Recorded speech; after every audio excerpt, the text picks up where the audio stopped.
The very word secrecy is repugnant in a free and open society, and we are, as a people, inherently and historically opposed to secret societies, to secret oaths, and to secret proceedings.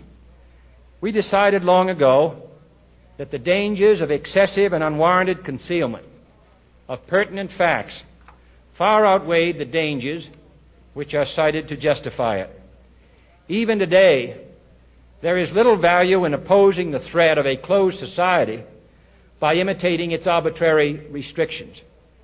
Even today, there is little value in ensuring the survival of our nation if our traditions do not survive with it. And there is very grave danger that an announced need for increased security will be seized upon by those anxious to expand its meaning to the very limits of official censorship and concealment. That I do not intend to permit to the extent that it's in my control.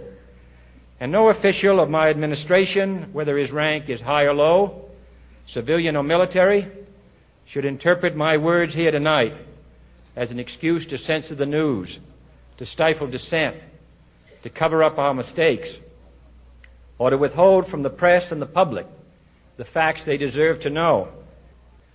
For we are opposed around the world by a monolithic and ruthless conspiracy that relies primarily on covert means for expanding its sphere of influence, on infiltration instead of invasion, on subversion instead of elections, on intimidation instead of free choice, on guerrillas by night instead of armies by day. It is a system which has conscripted vast human and material resources into the building of a tightly knit, highly efficient machine that combines military, diplomatic, intelligence, economic, scientific, and political operations. Its preparations are concealed, not published. Its mistakes are buried, not headlined. Its dissenters are silenced, not praised.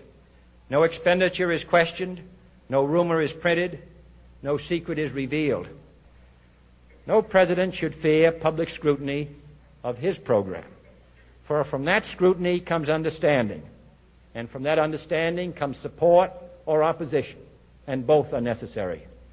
I am not asking your newspapers to support an administration, but I am asking your help in the tremendous task of informing and alerting the American people. For I have complete confidence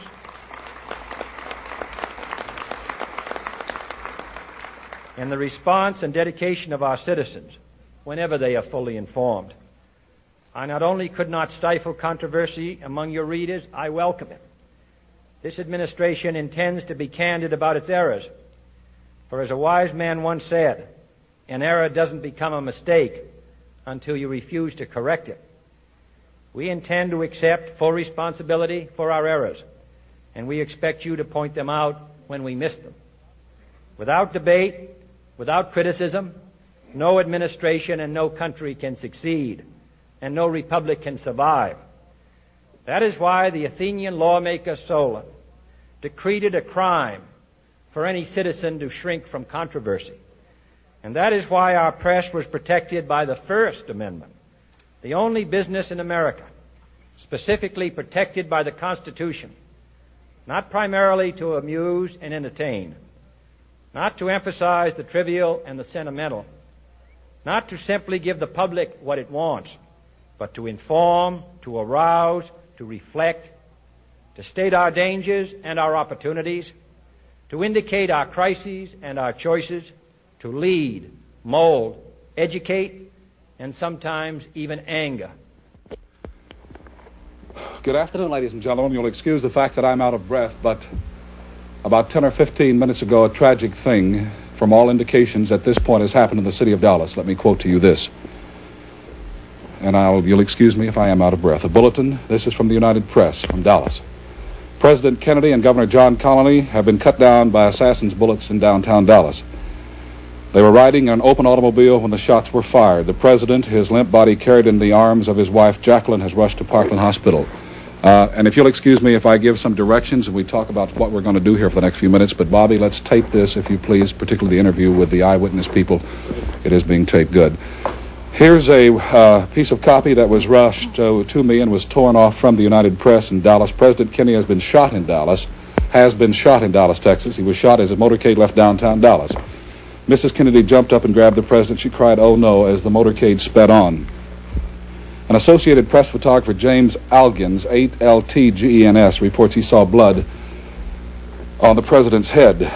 The AP man said he heard 2 shots but thought someone was shooting fireworks until he saw the blood on the president. He also said he saw